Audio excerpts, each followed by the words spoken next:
75,000 were there to see the battle of the Speedway giants as they roared away in the qualifying heats.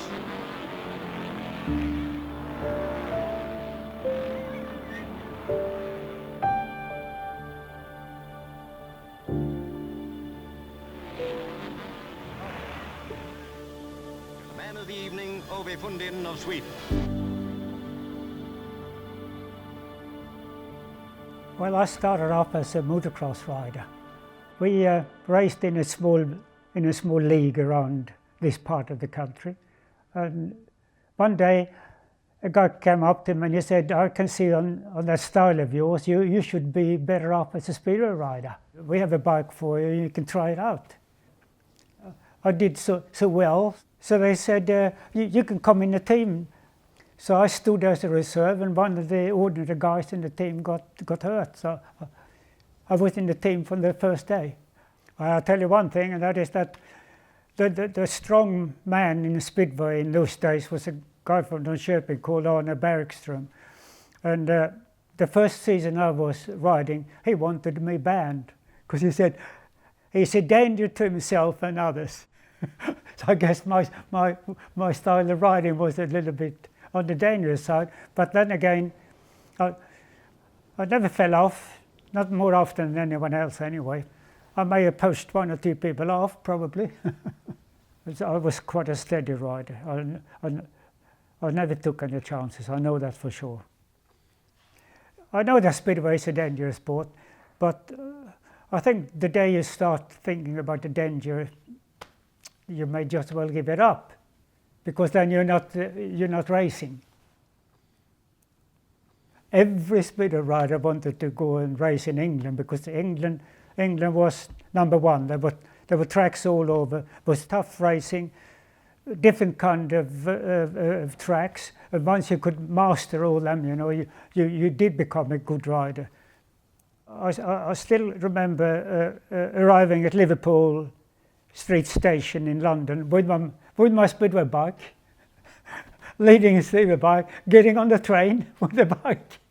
Imagine now, when all the guys, even the juniors, coming, big nice buses, just walking down from the tube station, seeing those big twin towers, and to hear all those people.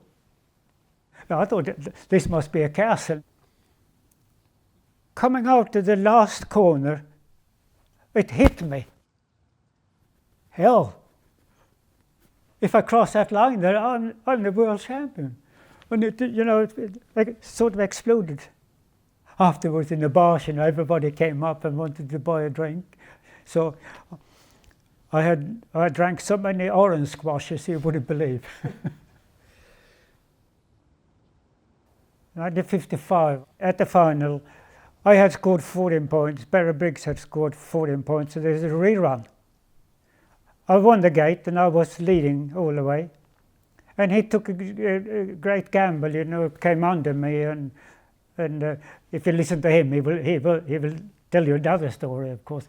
He pushed me out to the fence, and I fell off there. And we are good friends these days. And I said, Barry, I'm sure I would have done the same, because if he succeeded, which he did, then he was the champ. If he didn't succeed, he was number 2 anyway. Sure that we were much friendlier to each other in them days. For instance, we only had the one bike, all of us. And if my bike broke down, I borrowed somebody else's. As a matter of fact, one of the years I wouldn't have made it to Wembley, because I had a qualifying round in Wrocław, I think, in Poland. And my bike packed up. One of the Polish riders came up and lent me his bike. We couldn't even talk to each other, When I won my 5th title, I had been away from Speedway for 1 year. So I made a comeback in 1967.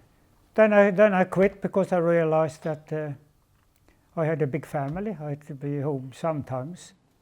Almost lost my interest there, but I was talked into, to try another couple of clubs, but my heart was never with them. That was under Norwich. There in the 50s and 60s, you had to be there. And you must also remember that it wasn't so expensive to go. They were very special times.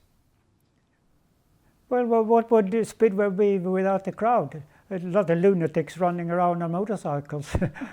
It's the crowd that makes the sport, isn't it? My girl supporters, they used to bring me lots of chocolate every day, and I'm one of them chocoholics, as you say.